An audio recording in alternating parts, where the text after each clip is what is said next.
And now, Between the Ears. The French poet Arthur Rimbaud was 18 and nearly at the end of his poetic career when he wrote his unique confessional hallucinatory prose poem, A Season in Hell. Heralding the beginnings of the symbolist movement, it's remained one of the greatest, if most critically puzzled over, achievements of 19th century poetry. In this abridged radio realisation, the performer is Carl Prekop, the commissioned score is by Elizabeth Purnell, and the singer is Robert Wyatt. There is some language that might now give offence.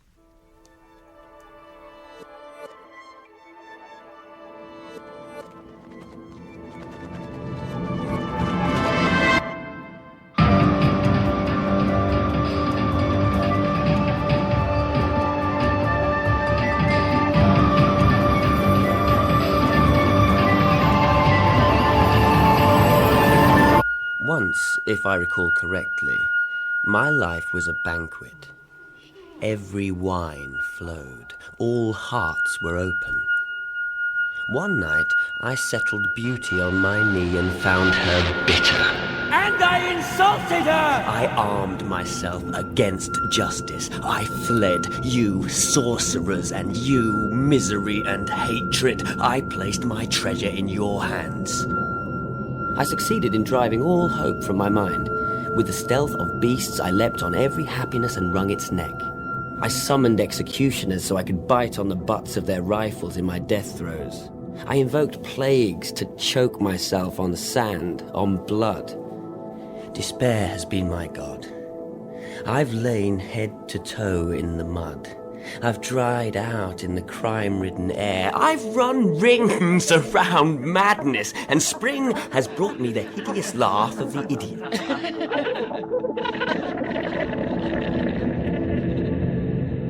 But lately, on the point of uttering my last squawk, I thought of searching for the key to that long-gone banquet. Maybe my appetite would be restored. The key is charity, which only suggests how deeply I've been dreaming. Once a hyena, always a hyena, etc. Yells the demon who once crowned my head with the loveliest poppies. Go to your death with all your appetites, your selfishness, with every deadly sin. No shortage of those. But, kind Satan, I beg you a touch less tetchiness in your look. Since we're waiting for the last of my low little deeds, and since you admire the absence of descriptive or instructive power in a writer, I offer you a few vile pages torn from the notebook of a damned soul.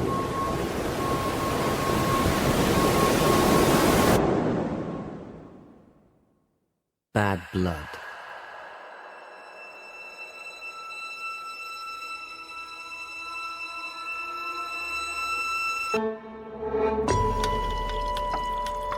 From my ancestors, the Gauls, I've inherited pale blue eyes, a narrow skull, clumsiness in warfare. My clothes, I'd say, are as barbaric as theirs, but I don't dress my hair with butter. As flayers of beasts and burners of grass, the Gauls were the most inept people of their age. From them I get idolatry and love of sacrilege. All the vices, really: quick temper, lust, a great thing, lust, lying, and idleness above all. But who made my tongue so treacherous that up till now it's been the guide and guardian of my idleness? I've not even used my body to pay my way. More otiose than the toad, I've dwelt everywhere. Not a family in Europe, but I know them. Families like mine, I mean, who owe everything to the Declaration of the Rights of Man. I've known every young man of a good family. If only I had forebears at some point or other in the history of France. But no, nothing. It's quite clear to me that I've always belonged to a lesser race. I fail to understand rebellion. My people only ever rose up in the name of pillage, like wolves feasting on the prey they didn't kill. I'm dancing at a witch's Sabbath, in a fire-lit clearing with crones and children. I can remember nothing beyond this country and Christianity. I never cease to see myself in that past, always alone though. No family. Come to think of it, what language did I speak? I could hardly have called myself a follower of Christ or of his representatives, the nobility. What was I in the last century? I can only see myself as I am right now. No more wanderers, no more random wars. The inferior race has spread to every corner. The people, as they're known.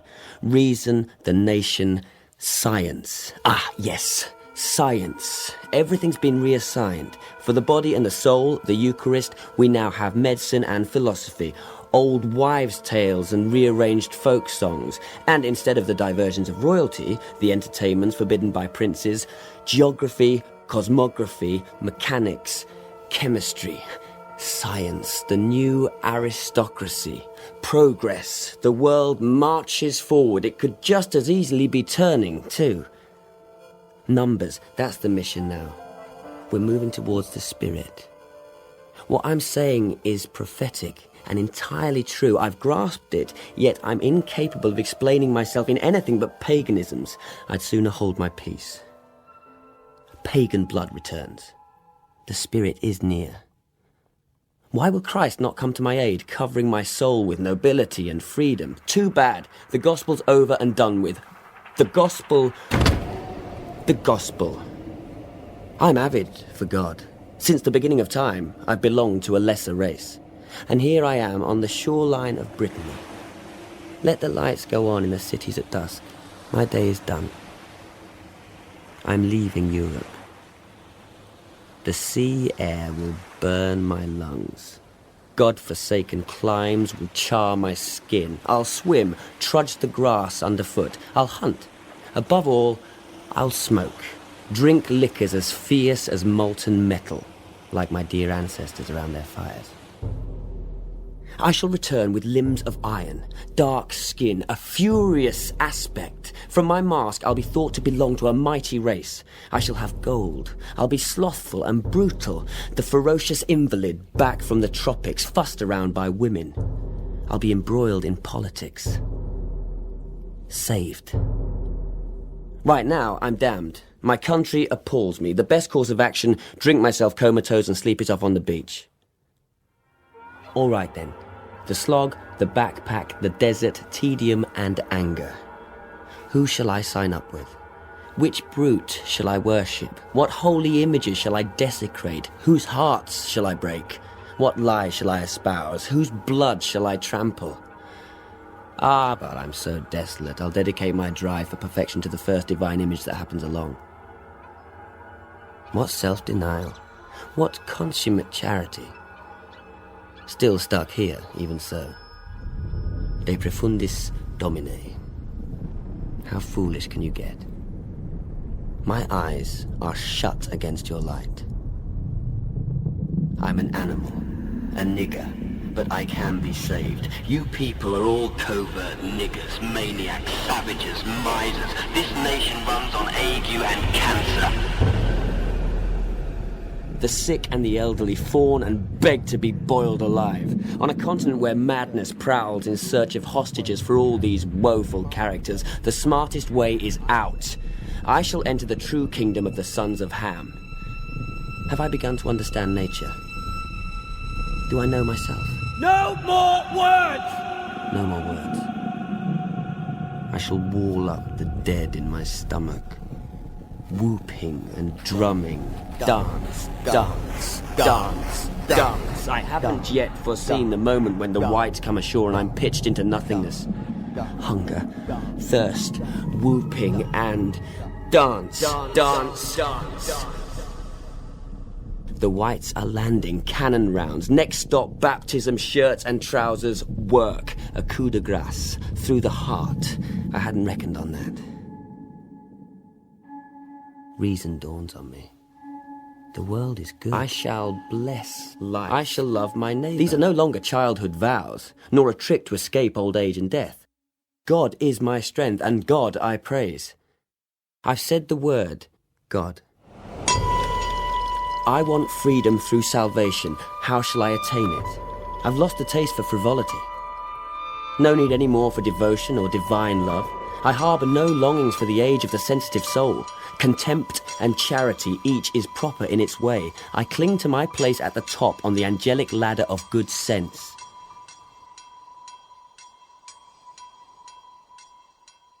As for bedrock happiness, domestic or otherwise, no, I couldn't. I'm too far gone. Too feeble. Life flourishes through work.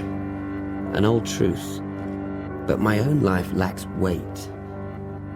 It's adrift, floating high above the focus of the world's admiration. Action. What an old woman I'm becoming. I haven't the guts to befriend death.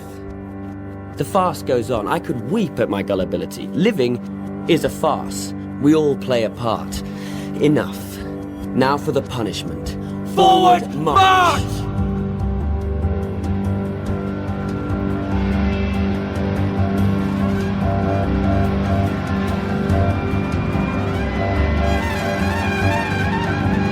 Ah, my lungs are burning, my temples throb.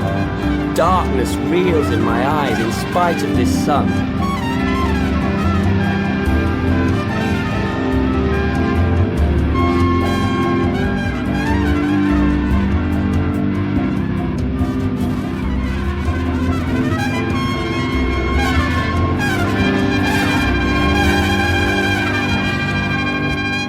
I've swallowed a tremendous dose of poison. My tripes are on fire. The strength of the poison racks my limbs, deforms me, knocks me flat. I'm dying of thirst, suffocating. I can't cry out. It's hell, eternal torment. See the flames rise. I'm seared to perfection. Come on, demon. Come on, demon! I'd glimpsed the prospect of conversion to goodness and happiness. How should I describe that vision? Hymns don't carry on the air of hell. There were millions of graceful creatures in elegant spiritual concert, strength and peace, noble ambitions, and I don't know what besides. Noble ambitions. All the same, still alive. What if damnation is everlasting? I think I'm in hell, therefore I am. That's the catechism for you. I'm the slave of my baptism. You, my parents, you brought ruin on me and yourselves. Poor, innocent. Quick, a crime. That way I could be pitched into nothingness in accordance with the laws of men. Just shut up! Shame and reproach are the business here. Satan informs me that hellfire is undignified and my anger quite ridiculous. Stop. And to think I hold the truth or understand justice. My judgment is sane and sound. I'm on the threshold of perfection. Pride. The skin on my head is drying up. Mercy, I beg you. I'm afraid. So thirsty. Ah, childhood. Grass. Rain. The stones in the lake. The moonlight when the church clock sounded 12. The devil's in the belfry even now. Mary, Holy Virgin. The horror of my stupidity. Over there, are those not honest souls wishing me well? Come. There's a pillow over my mouth. They can't hear me. They're phantoms. Anyway, no one cares about anyone else. Keep your distance. I reek of charred flesh. I'm sure I do. Countless hallucinations. It's the story of my life. No more faith in history. Principles abandoned. That's all I'll say. The poets and seers would be jealous. I'm 1,000 times richer than them. I aim to hoard it all, like the sea. Look. Here. The clock of life has just stopped ticking. I'm no longer of the world. Theology's in earnest. Hell really is down below, and heaven up there. Nightmare. Ecstasy. Sleep in a nest of flames. Sleep in a nest of flames. To return to the living, to cast an eye over our deformity, and the poison, that kiss. Damn it 1,000 times. My weakness, the cruelty of the world. God, take pity on me. Hide me. I'm not fit to be seen. I'm hidden, and I'm not hidden. Look at the damned soul feeding the flame.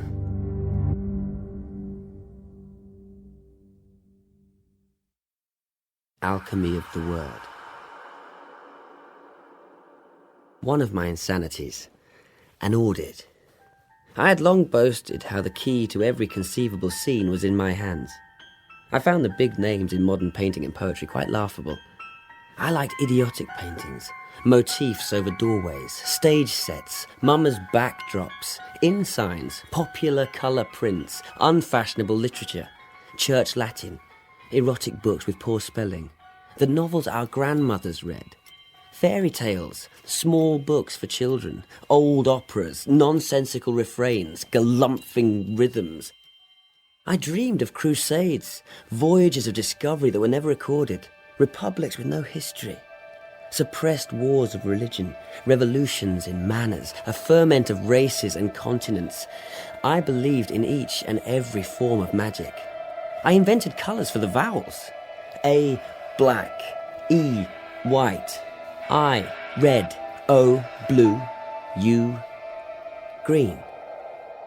I presided over the form and movement of every consonant, and making use of instinctive rhythms, I imagined I might invent a poetic language that would one day be accessible to all the senses. I would be the sole translator. To begin with, I carried out a study. I committed silences and darkness to paper. I recorded the inexpressible. I took the measure of vertigo. Far from the birds and cattle, the village girl. What was I drinking as I knelt in that heaven, ringed by cocktails of budding hazel, in the warm green mist of afternoon? Que pouvais-je boire dans cette jeune voix? Ormeaux sans voix, gazon sans fleurs, ciel couvert. Boire à ces gourdes loin de ma casse chérie, quelques liqueurs d'or qui fait suer. Je faisais une louche, enseigne d'auberge. Un orage vint chasser le ciel au soir. L'eau des bois se perdait sur les sables vierges. Le vent de Dieu jetait des glaçons aux mains. Through my tears I saw gold and could not drink. I grew used to basic hallucination. I would actually see a mosque in place of a factory, a drummer's corps made up of angels, coaches on the roads of the sky, a drawing room at the bottom of a lake, monsters, mysteries. A vaudeville poster could conjure up a world of terrors. And I divulged my magic sophisms by means of word hallucination. Finally, I came to regard my mental disorder as something sacred. I grew idle. I succumbed to a leaden fever. I envied other creatures their happiness. The caterpillar, symbol of the innocence of limbo. And the mole, the sleep of virginity. I became bitter. I took my leave of the world in unlikely ballads. Song of the highest tower. Let it come, let it come, let it come, let it come.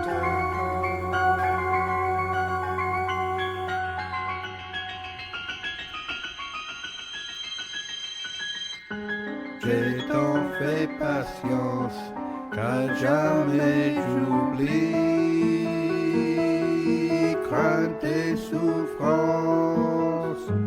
Aux cieux sont partis et la soif malsaine obscurcit mes veines. Let it come, let it come, let it come, the time we don't come.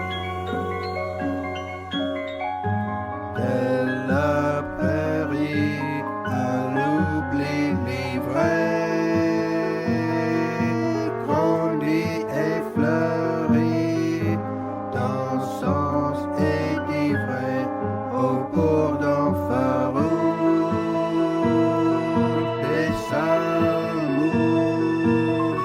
come, let it come, let it come, let it come.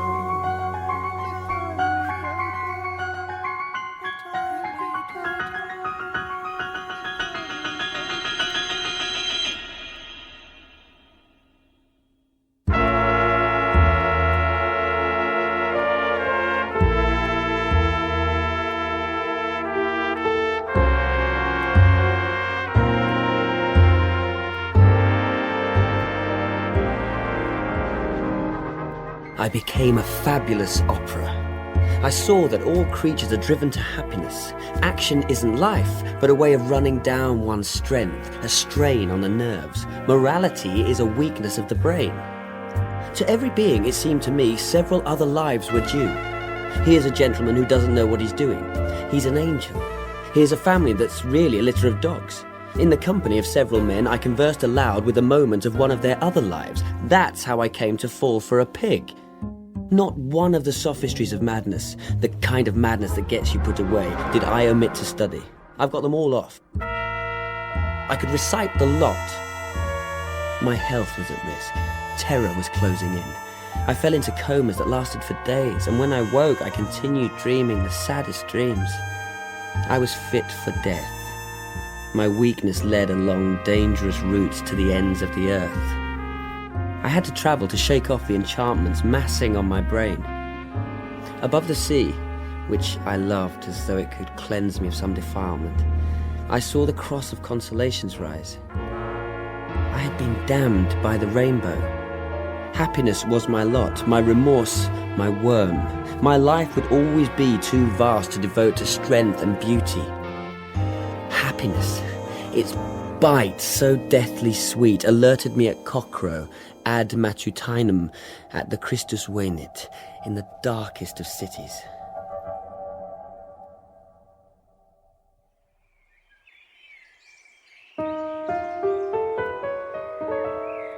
Oh seasons, oh châteaux, show me the soul as pure as snow.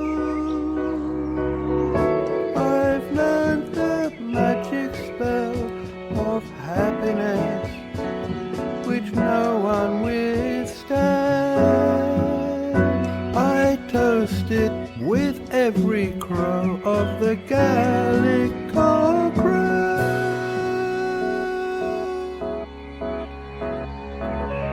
Je n'aurai plus d'envie. Il s'est chargé de ma vie. Ce charme a pris un écho et dispersé les défauts.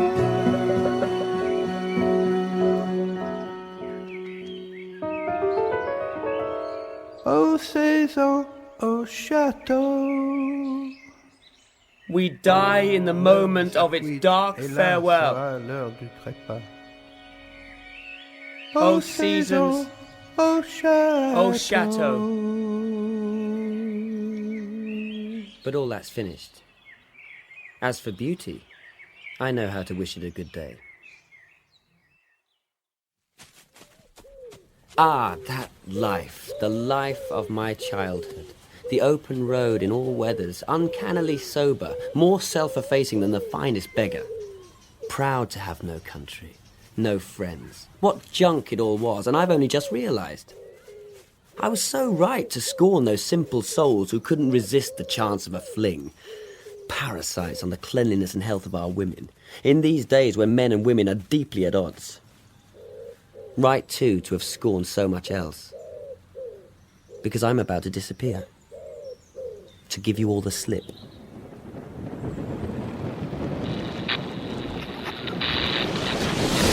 What can I do? My life is threadbare.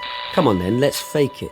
Let's be layabouts for pity's sake, and we'll get by on a few diversions, on dreams of monstrous loves and fantastic universes, complaining, quarrelling with the world in all its guises, trickster, sponger, artist, bandit, priest. On my hospital bed, the smell of incense returned to me with such power. Keeper of the holy aromatics, confessor, martyr, I recognise my foul upbringing at work there. Who cares? I'll make it to 20 if everyone else has the same plan. No, right now I'm up in arms against death.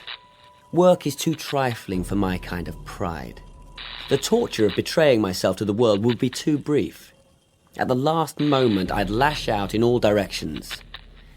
And then, my poor, sweet soul, we might have to do without eternity.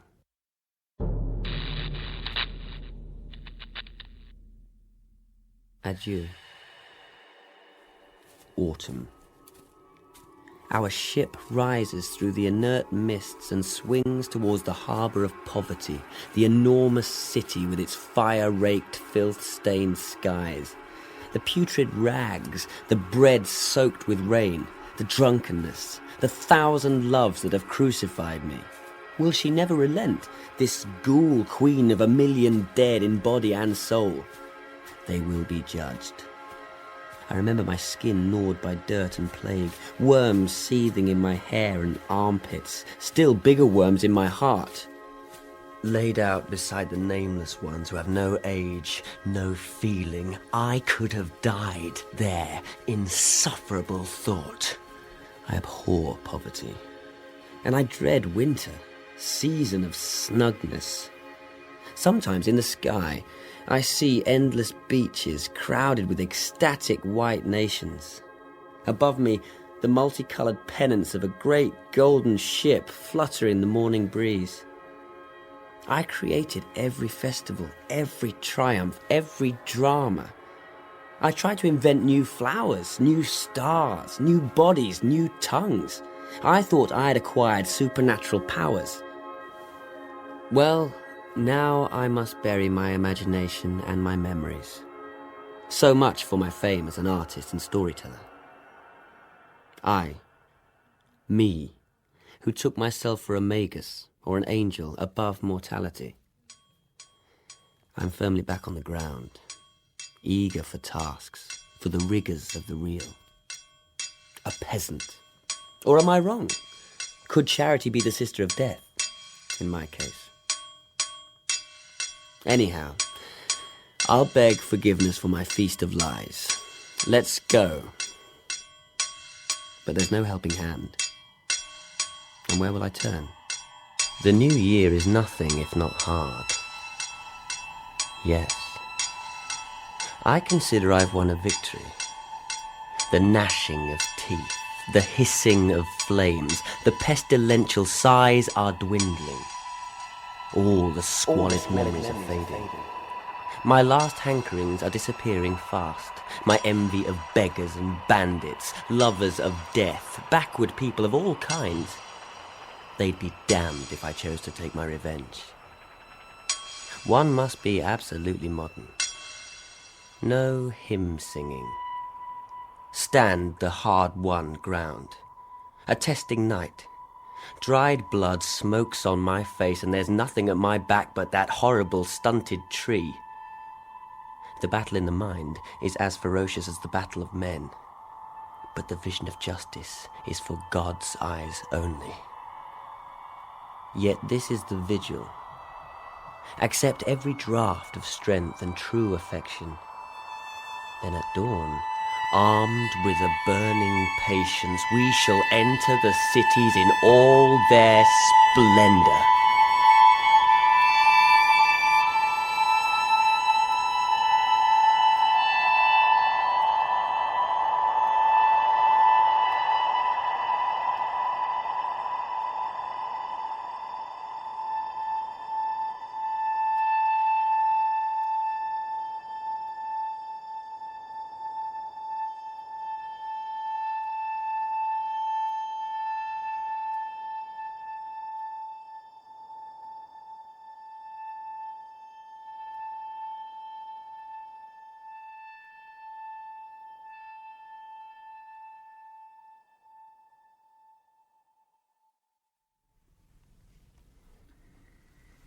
The translation used in that radio reworking of Rimbaud's A Season in Hell was by Jeremy Harding and John Sturrock. It was performed by Carl Prekop, the score was by Elizabeth Purnell, and the singer was Robert Wyatt.